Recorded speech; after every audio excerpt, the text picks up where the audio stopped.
इनका छठा सवाल है, हिरण्यकशिपु को ब्रह्म ने मारा या परमात्मा कबीर जी ने मारा। त्रेता युग में भगत प्रहलाद का जो पिता था राक्षस हिरण्यकशिपु, कहते हैं उस प्रहलाद को बचाने के लिए उस हिरण्यकशिपु को, राक्षस को, जो अपने आप में भगवान बन बैठा था, जो किसी को भी विष्णु का जाप नहीं जपने देता था, कहता था कि मैं खुद ही भगवान हूं। और भगत जो है प्रहलाद को भी उसने इसी बात को लेकर ज्यादा दुखी कर दिया कि मैं तेरा बाप ही भगवान हूं, मेरा नाम जप, हिरण्यकशिपु हिरण्यकशिपु, ये ओम नमो विष्णु नहीं जपेगा। लेकिन वो जन्म जन्मांतरों से उस कबीर परमात्मा सतगुरु रामपाल जी की भक्ति में लीन होता आ रहा था। कौन? वो भगत प्रहलाद है। और ऐसी आत्माओं की परमात्मा आके रक्षा करता है, चाहे किसी भी रूप में आके रक्षा करें। तो हिरण्यकशिपु का जब पाप का घड़ा भर गया, जब 84 प्रकार की यातनाएं उसने भगत प्रहलाद को दी, कभी जंगल में फिकवा दिया, कभी सर्पों में फिकवा दिया, कभी तेल के गर्म जो है कढ़ाई में उसको डाल के उसको यातना देनी चाहिए, कभी उसको पहाड़ से नीचे फेंक दिया तो भगवान ने नीचे फूल बिछा दिए, कभी उसको अपनी बहन होलिका के माध्यम से, जिसको ब्रह्मा जी की तरफ से एक चादर मिली हुई थी, उस चादर को ओढ़ के जब वो आग में बैठ जाती थी तो आग में वो नहीं जलती थी। जैसे आजकल ये फायर ब्रिगेडर वालों के पास में जो ड्रेस आती हैं, होलिका को आग में ना जलने का वरदान नहीं था। संत रामपाल जी ने बताया ब्रह्मा जी की तरफ से उसको एक ऐसा वस्त्र प्राप्त था, उस कपड़े को ओढ़ के जब वो आग में बैठती थी तो आग में नहीं जलती थी। तो होलिका अपने भाई के आदेश पर भगत प्रहलाद को, जो कि छोटा बच्चा था 8-10 साल का, आग में लेके बैठ गई। उसको बहका दिया कि बेटा देख, मैं भी तो आग में बैठ गई, और खुद उसने चादर ओढ़ ली और प्रहलाद को बिठा लिया चादर से बाहर अपनी गोद में और कहा कि बेटा देख, मैं भी तो आग में बैठी हूं, कुछ नहीं बिगड़ेगा, तू भी बैठ जा। तो भगत प्रहलाद, अपना पिछले जन्म की कमाई थी भगत प्रहलाद के पास में। उस समय भगत प्रहलाद कोई सही भक्ति नहीं कर रहा था, उसके पास में सही मंत्र नहीं था, उसका कोई सही गुरु नहीं था, लेकिन पिछले जन्म की भक्ति के कारण भी ये परमात्मा अपनी आत्माओं के पीछे पीछे दौड़ता रहता है। मालिक कहते हैं, गोता मारूं स्वर्ग में, जा बैठूं पाताल, गरीब दास ढूंढता फिरूं अपने हीरे मोतीलाल। तो ये कह के उसने भगत प्रहलाद को अपनी गोद में बैठा लिया और हिरण्यकश्यप के लोगों ने आग लगा दी। अब भगवान तो भगवान है, भगवान से ऊपर और कोई थोड़ी है। उसने ब्रह्मा जी के द्वारा दी गई उस चादर का दुरुपयोग किया, होलिका ने उस वरदान का दुरुपयोग किया। तो परमेश्वर कबीर जी ने, जो वर्तमान में सतगुरु रामपाल जी के रूप में प्रकट हैं, इन्होंने ऐसी अजब की लीला खेली। परमात्मा ने हवा चला दी भयंकर, और ऐसी हवा चली कि वो जो चादर जो होलिका ने ओढ़ रखी थी, होलिका के ऊपर से हटके उस चादर ने भगत जो है प्रहलाद को जो है ढक लिया और होलिका उस आग में जल गई। और फिर थोड़ी देर बाद भगवान ने ऐसी शीतल हवा चलाई, वो आग बिल्कुल ठंडी हो गई। ऐसे परमात्मा ने उसको बचाया। उसके बाद में जब उसकी अति बढ़ गई और जब वो लेके हाथ में तलवार और उसको मारने के लिए चला प्रहलाद को महल में, तो ये ब्रह्म नहीं आया था नरसिंह रूप धारण करके, ये ज्योति निरंजन नहीं आया, ये दुर्गा का जो पति है काल, ये नहीं आया, ब्रह्मा विष्णु महेश का पिता ये ब्रह्म, ये काल नहीं आया था नरसिंह रूप धारण करके। वो कबीर परमात्मा, उसने नरसिंह रूप धारण किया था, ना कि यहां के विष्णु भगवान ने। यहां के विष्णु को तो मालूम भी नहीं पड़ा कि क्या हो रहा है नीचे। असुर निकंदन रमणी में आदरणीय गरीबदास जी महाराज जी ने क्या बताया? नरसिंह रूप धरे गुरु राया, हिरणाकुश को मारण धाया। नरसिंह रूप धरे गुरु राया। आदरणीय गरीबदास जी कह रहे हैं कि मेरे गुरु जी, मेरे सतगुरु, जो मुझे सतलोक से आके मिले थे जिंदा महात्मा के रूप में छुड़ानी में, कहते हैं मेरे उस गुरु ने नरसिंह रूप धारण किया था और हिरण्यकश्यप को मारा था। और आज वो गुरु हिरण्यकश्यप को मारने वाला नरसिंह रूप धारण करके वो गुरु आज सतगुरु रामपाल जी के रूप में हमारे गुरु हैं। ये हमारा परम सौभाग्य है। इसीलिए तो संत रामपाल जी के साथ संगत से जुड़े हुए भक्तों का उंगली का नाखून भी नहीं उतर रहा। 10 साल हो गई, 9 साल हो गई। और सतलोक आश्रम मैनेजमेंट हरियाणा के पीछे जाने वाले भक्तों के अकाल मौतें रोड एक्सीडेंट, बीमारियां, लड़ाई झगड़े, आए दिन मरते हैं ये लोग। तो आज वो नरसिंह भगवान, वो सतगुरु रामपाल जी भगवान हमारे पूज्य गुरुदेव जी के रूप में धरती पे प्रकट है। ये हमारा परम सौभाग्य है। तो उस ब्रह्म ने, उस काल ने नरसिंह रूप धारण करके भगत प्रहलाद को नहीं बचाया, बल्कि उस कबीर परमेश्वर ने, जिनका वेदों में बहुत सारी जगह नाम है, और जो आज धरती पर, ये धरती वासियों का सौभाग्य है कि सतगुरु रामपाल जी के रूप में प्रकट हैं, उन्होंने बचाया। उम्मीद करता हूं आपके 6 नंबर के सवाल का सतगुरुदेव के आशीर्वाद से जवाब मिल गया होगा। इनका 7वां सवाल है हिरण्यक्ष, इनका 7वां सवाल है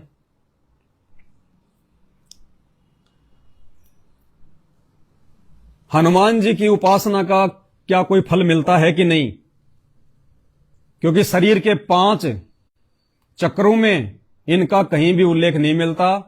इनके उपासक कहां जाते हैं? विश्वदास जी कह रहे हैं कि हमारे शरीर में जो कमल दल बने, जो ये चक्कर बने हुए हैं रीढ़ की हड्डी के अंदर सूक्ष्म रूप में, जो 5 जो चक्कर हैं, जिनमें 5 देवताओं का वास है। कौन कौन से देवताओं का वास? ब्रह्मा और सावित्री जी का, श्री गणेश जी का, श्री विष्णु और लक्ष्मी जी का, शंकर पार्वती का और दुर्गा जी का। केवल इन्हीं 5 देवताओं का शरीर के 5 कमल दल में वास है। हनुमान जी का वास नहीं है। तो ये कह रहे हैं कि क्या हनुमान जी की उपासना करनी चाहिए, नहीं करनी चाहिए? हनुमान जी की भक्ति करने से कोई लाभ है या नहीं है?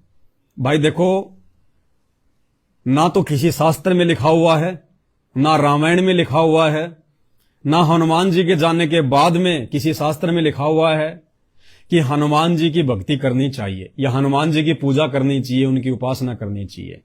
कॉमन सेंस की बात है। हनुमान जी तो बेचारा खुद भक्ति करता था। हनुमान जी को तो पूरी दुनिया जानती है, श्री राम के भगत थे। अरे भक्ति भगवान की जाती है, भगत की नहीं की जाती। जबकि इससे ऊपर का रहस्य आके संत रामपाल जी ने बताया कि तुम तो खाली हनुमान जी की भक्ति के ऊपर आरूढ़ हो रहे हो, जो कि मनमुखी है, शास्त्रों के विरुद्ध है, कोई लाभ नहीं, सिर्फ समय और समासों की बर्बादी है।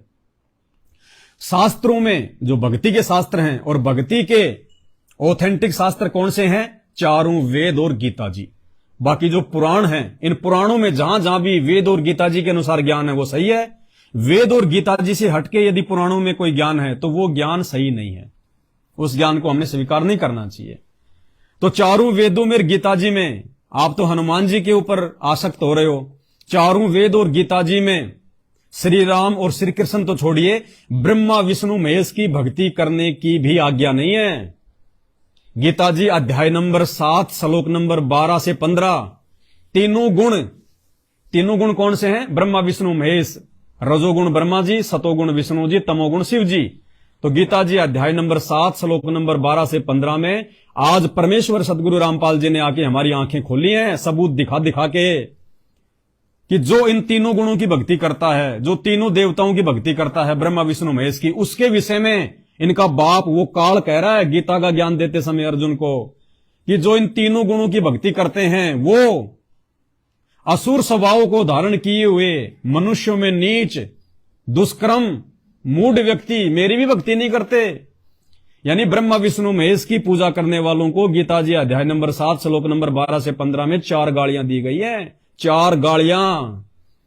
जो इन तीनों गुणों की भक्ति पे आरूढ़ हैं, मनुष्यों में नीच, दूषित कर्म करने वाले, मूढ़, राक्षस स्वभाव को धारण किए हुए, वो कह रहे हैं कि मेरे को भी नहीं बसते।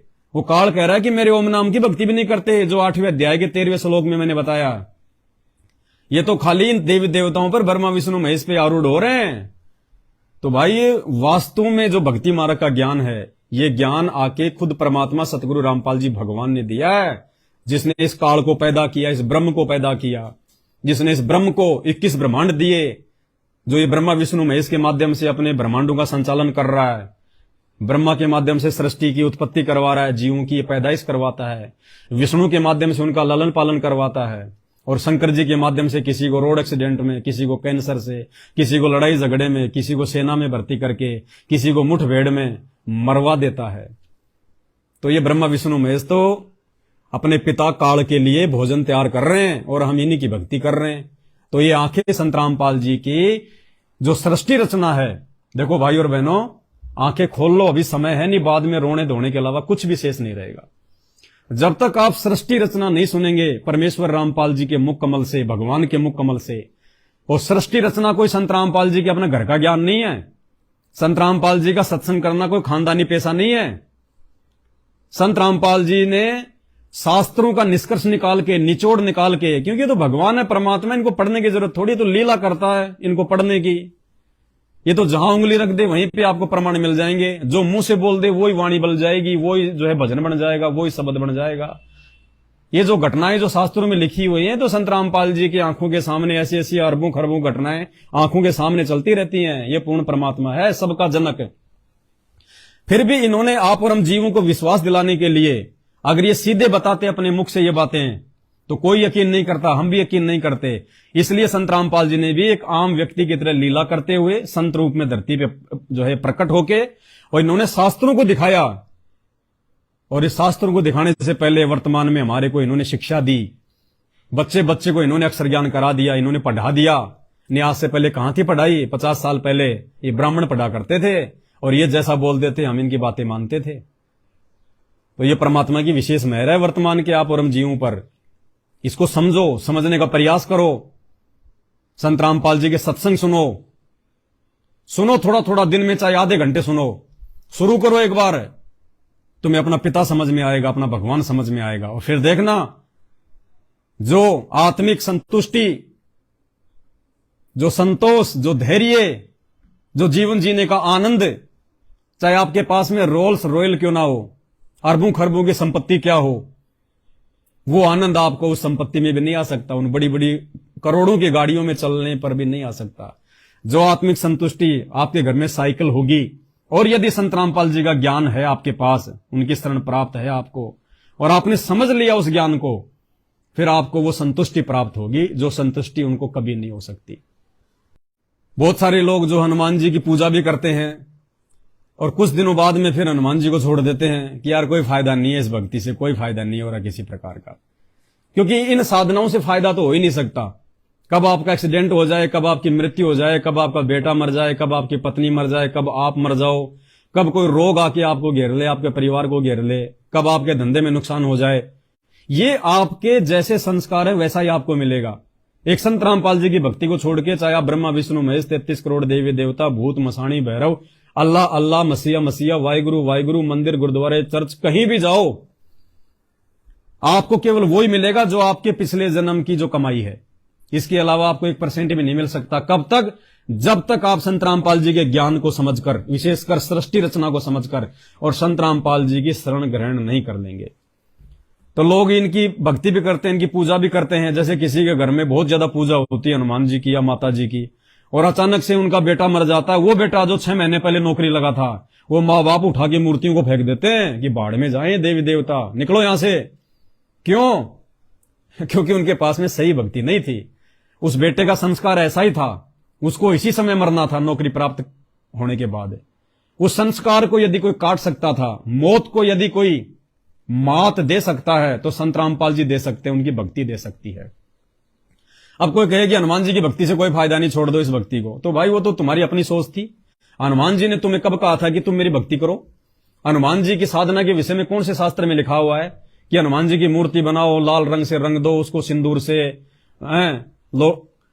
एक जो है लोटा लंगोटा उनके हाथ में दे दो, सोटा उनके हाथ में दे दो, उनकी भक्ति करो, मन में आए वहां उनको रोड पे बैठा दो, किसी भी जो है पत्थर को लाल करके। ये तो तुम्हारी अपनी मनमुखी सोच थी, तुम्हारी अपनी मनमुखी सोच थी ये तो। अब किसी भी पत्थर को उठा के तुम हनुमान जी बना दो और पूजा कर लो, फायदा तो उससे होना नहीं है। नुकसान होने पे तुम उसको उठा के फेंक दो कि काहे का हनुमान जी है। तो हनुमान जी ने थोड़ी कहा था कि तुम मेरी भक्ति करो, तुमने खुद ही शुरू की, खुद ही तुमने उसको फेंक दिया। तो भाई सही भक्ति वर्तमान में परमेश्वर रामपाल जी भगवान की है, उन्होंने आके जो भक्ति बताई है। और संत रामपाल जी कोई अपनी भक्ति नहीं करवा रहे, संत रामपाल जी भी इन्हीं देव देवताओं की भक्ति करवा रहे हैं। आप इनके सत्संग सुनेंगे तब पता चलेगा आपको। इन्हीं देवी देवताओं की सही भक्ति बता रहे हैं, यथार्थ भक्ति बता रहे हैं, इन देवी देवताओं के मूल मंत्र दे रहे हैं। कौन से देवी देवताओं के? यानी हम संत रामपाल जी के भक्तों को जब प्रथम बार में जब ये नाम दीक्षा मिलती है, तो हमें इन्हीं देवी देवताओं का नाम दिया जाता है। 5 मंत्र दिए जाते हैं, ब्रह्मा शांवत्री जी का, ये गणेश जी का, विष्णु लक्ष्मी का, शंकर पार्वती का और दुर्गा जी का, इनकी फोटोएं तक हमें दी जाती हैं। हम जो मंत्र करते हैं उस कार्ड के ऊपर इन पांचों देवी देवताओं की फोटोएं होती हैं और नीचे इनके जो है मंत्र लिखे होते हैं, जो इनके बीज मंत्र हैं, इनके मूल मंत्र हैं, जिन मंत्रों के जाप करने से ये देवी देवता तुरंत हमें लाभ देते हैं। जो लाभ आप लोगों को भंडारे करने से, इनकी पूजा पाठ करने से, इनकी पैदल यात्रा करने से लाख जन्म भी नहीं मिलता, ना मिल सकता, वो लाभ मात्र रोजाना 108 मंत्र करने से हम रोज प्राप्त कर लेते हैं, रोज। और इनके उपासक कहां जाते होंगे, जैसा आपने सवाल किया कि हनुमान जी के उपासक कहां जाते हैं। अरे भाई, जब हनुमान जी का कोई ठिकाना नहीं है, हनुमान जी का ही मोक्ष नहीं हुआ, जब श्री राम जी का खुद का मोक्ष नहीं है, श्री राम जी भी अपना जो है कर्म भोगने के लिए आए। और त्रेता युग में जब श्री रामचंद्र जी ने, पहली बात तो वो अपना ऊपर वाला जो संस्कार था वो भोगने के लिए तो यहां आए। नारद जी ने जो श्राप दिया था उस श्राप को भोगने के लिए तो वो त्रेता युग में आए। त्रेता युग में आके उन्होंने नई कुब दौर कर दी, धोखे से उन्होंने बाली को मार दिया, फिर बाली ने उनको श्राप दे दिया। अब बाली वाला श्राप उतारने के लिए, वो कर्म भोगने के लिए फिर श्री राम को द्वापर युग में फिर श्री कृष्ण बन के आना पड़ा।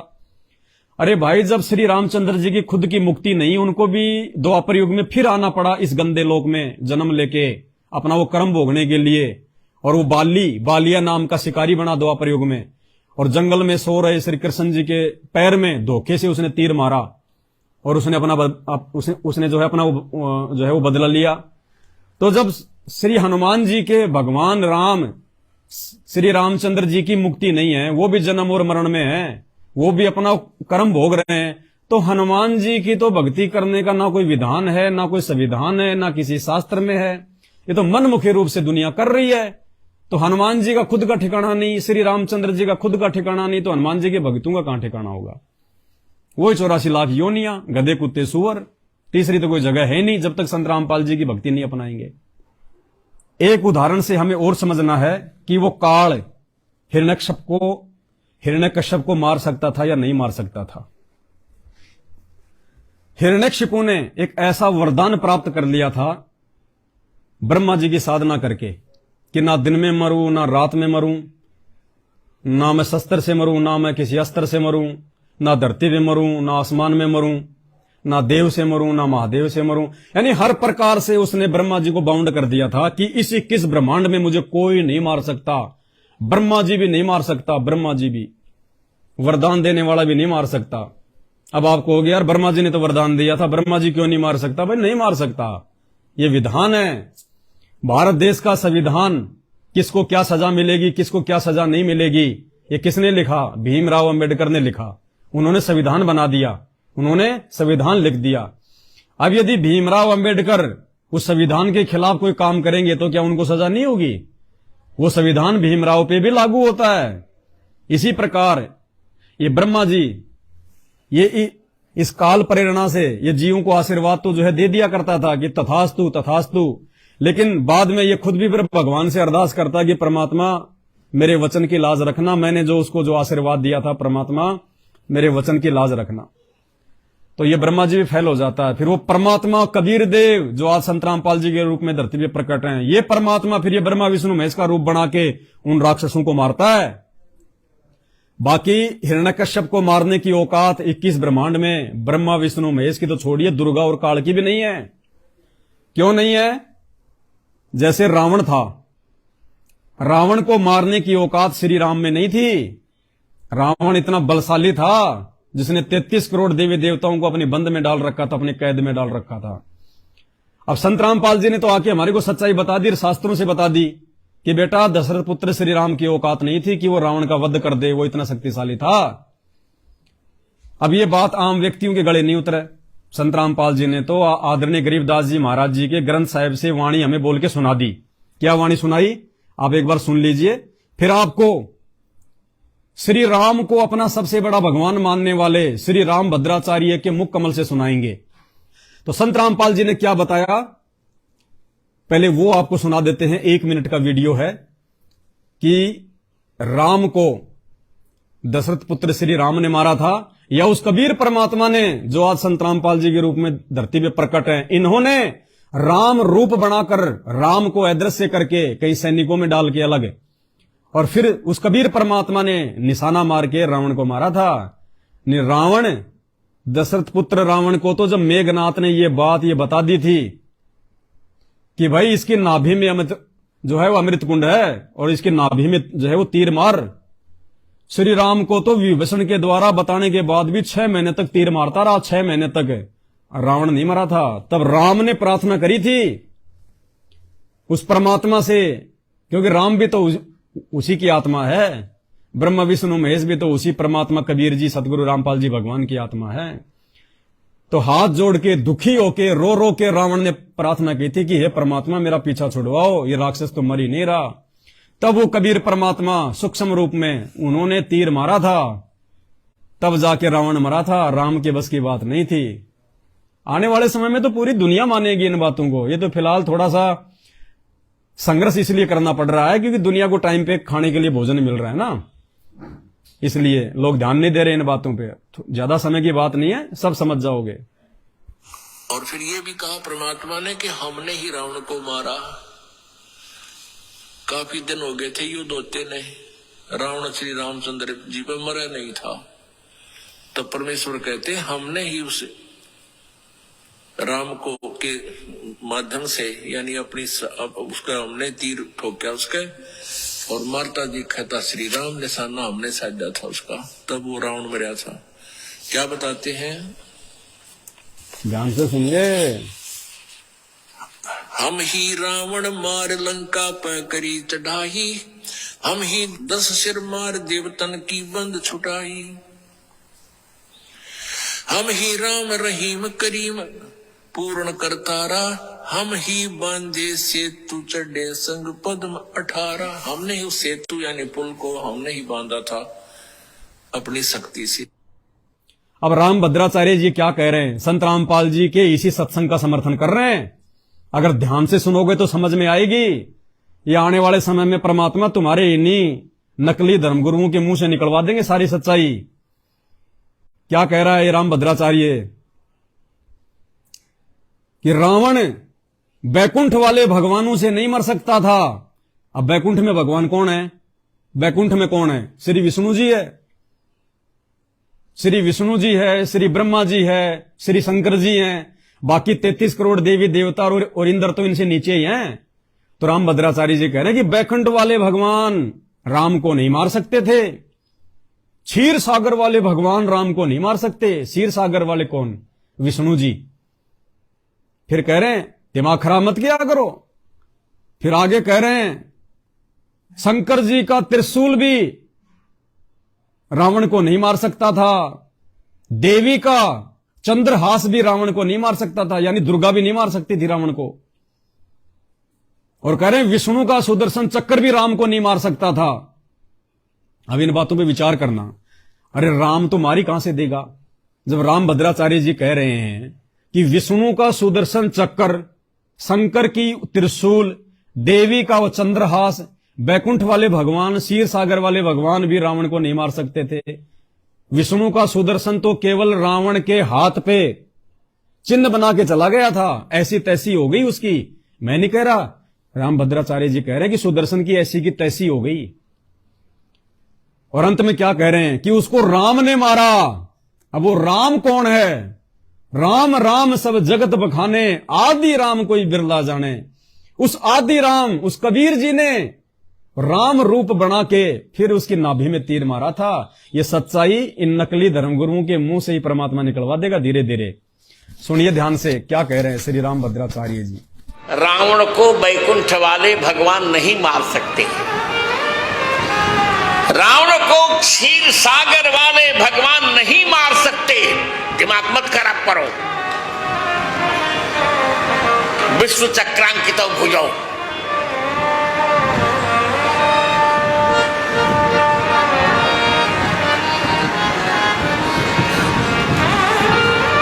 सुदर्शन चक्र केवल रावण की भुजाओं में चिन्ह बना के चला गया, नहीं मार पाया। ऐसी तैसी हो गई उसकी। रावण की भुजाओं को तो केवल राम जी के ही बाण काट सकते हैं 10 शीश बाहु प्रचंड खंडन चंड सरबंडल मही। क्या कह रहे हैं राम भद्राचार्य जी कि रावण को तो केवल राम जी के तीर ही मार सकते हैं, और उससे पहले क्या बोल गए ये, सुदर्शन चक्र भी नहीं काट सकता, क्षीर सागर वाले भगवान भी नहीं मार सकते, बैकुंठ वाले भगवान भी नहीं मार सकते। सुदर्शन चक्र तो केवल चिन्ह बना के चला गया, ऐसी की तैसी हो गई। और रावण को कौन मार सकता है? रावण को तो राम के तीर मार सकते हैं। कौन से राम के तीर? अब ये तो सोच रहे हैं कि दशरथ पुत्र रामचंद्र जी, नहीं। अगर राम के तीर दशरथ पुत्र रामचंद्र जी ने ही रावण को मार दिया या मार सकता था, तो आगे ये क्या बोल रहे हैं वो भी सुन लो। ये कह रहे विष्णु का सुदर्शन चक्र भी नहीं मार सकता। अरे राम बड़ा या विष्णु बड़ा? श्री राम तो विष्णु का छोटा सा अवतार है, अंश अवतार है। यानी श्री विष्णु जी ने रामचंद्र जी को थोड़ी बहुत अपनी शक्ति देके नीचे भेजा था अवतार रूप में। और जब विष्णु खुद ही और विष्णु का सुदर्शन चक्र ही जब रावण को मारने में सक्षम नहीं है राम भद्राचार्य के अनुसार, तो विष्णु की छोटी सी शक्ति राम कहां से मार देगा? ये कॉमन सेंस की बात है। इनकी तो बुद्धि भ्रष्ट है, ये क्या बोलते हैं इनको कुछ नहीं पता। आप आगे देखिए क्या कह रहे हैं। बीच में तो कह रहे हैं कि राम के तीर मार सकते हैं, और अब आगे क्या बोल रहा है ध्यान से सुनना। ना शंकर का त्रिशूल मार सकता, ना विष्णु का सुदर्शन मार सकता। मिथिला वालों समझते हो नहीं समझते हो?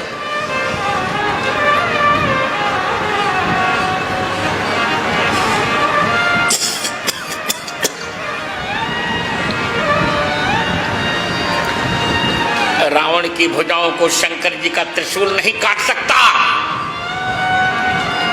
रावण की भुजाओं को देवी का चंद्रहास नहीं काट सकता। रावण की भुजाओं को विष्णु का चक्र नहीं काट सकता। रावण की भुजाओं को विष्णु का चक्र नहीं काट सकता। अरे तो विष्णु तो श्री रामचंद्र जी से लाखों गुना ज्यादा पावरफुल है।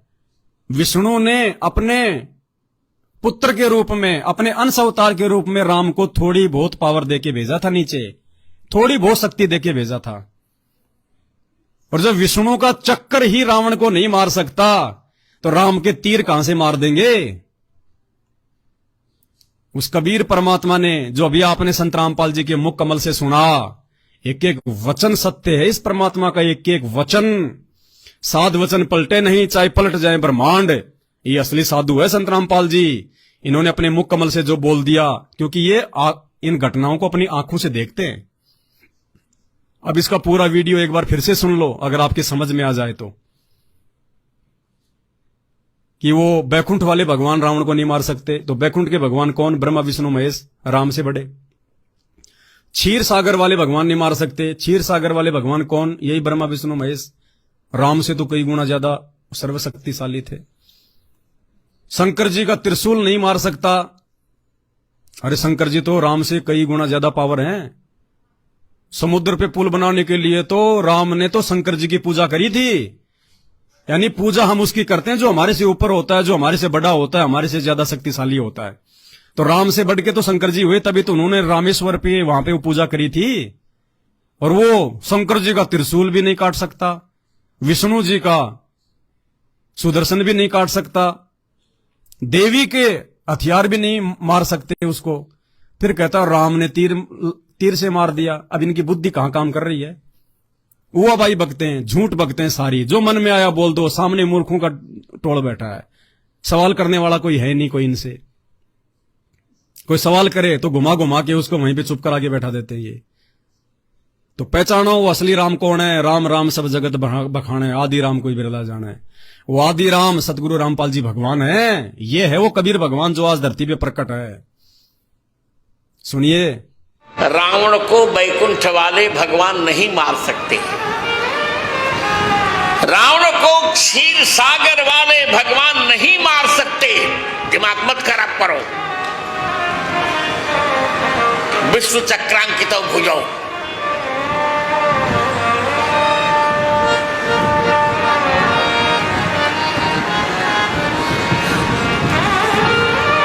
सुदर्शन चक्र केवल रावण की भुजाओं में चिन्ह बना के चला गया, नहीं मार पाया। ऐसी तैसी हो गई उसकी। रावण की भुजाओं को तो केवल राम जी के ही बाण काट सकते हैं। दश शीस बाहु प्रचंड खंडन चंड सरबंडल मही। मिथिला वालों समझते हो नहीं समझते हो?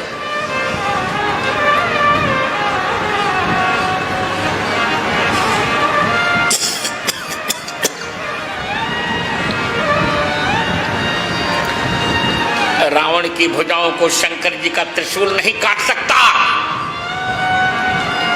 रावण की भुजाओं को देवी का चंद्रहास नहीं काट सकता।